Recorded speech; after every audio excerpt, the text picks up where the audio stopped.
വിജയ്ക്ക് സ്വീകരിക്കട്ടെ. പ്രിയ കൂട്ടുകാരെ, നാം എല്ലാവരും ക്രിസ്മസിനെ സന്തോഷത്തോടെ ഒരുങ്ങുകയാണല്ലോ അല്ലേ?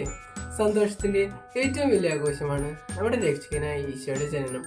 എന്നാൽ ഈ സന്തോഷങ്ങൾക്കിടയിലും സങ്കടകരമായൊരു സംഭവം ഉണ്ടായിരുന്നു. തിരുസഭ അത് കുഞ്ഞു പൈതങ്ങളുടെ തിരുനാളായാണ് ആചരിക്കുന്നത്.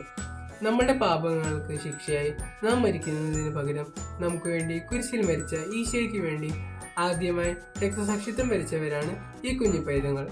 ഹെറോദോസ് രാജാവ് ഈശോയെ വധിക്കുന്നതിനായി ബെത്ലഹേമിലും ചുറ്റുവട്ടത്തുമുള്ള 2 വയസ്സിന്റെ താഴെയുള്ള ആൺകുഞ്ഞുങ്ങളെ കൊന്നുകളഞ്ഞപ്പോൾ രക്തസാക്ഷിത്വം വരിച്ചവരാണ് ഈ കുഞ്ഞു പൈതങ്ങൾ. ഡിസംബർ 28-ാം തീയതിയാണ് തിരുസഭ ഈ കുഞ്ഞു പൈതങ്ങൾ തിരുനാളെ ആചരിക്കുന്നത്.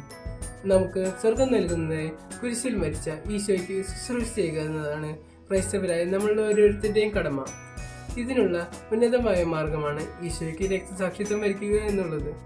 വളരെ വേദനയുള്ളവാക്കുന്നതാണെങ്കിലും ഏറ്റവും വലിയ ഭാഗ്യമാണ് ഈശോയ്ക്ക് വേണ്ടി രക്തസാക്ഷിത്വം വരിച്ച ഈ കുഞ്ഞു പൈതങ്ങൾക്ക് ലഭിച്ചത്. ഈശോയുടെ ജന്മ തിരുനാൾ കഴിഞ്ഞു വരുന്ന ഈ കുഞ്ഞു പൈതങ്ങളുടെ തിരുനാളിന്റെ എല്ലാ മംഗളങ്ങളും ആഗമനമാകുന്ന ക്രിസ്മസിന്റെ എല്ലാ ആശംസകളും മംഗളങ്ങളും നേർന്നുകൊണ്ട് നിർത്തുന്നു. Merry Christmas.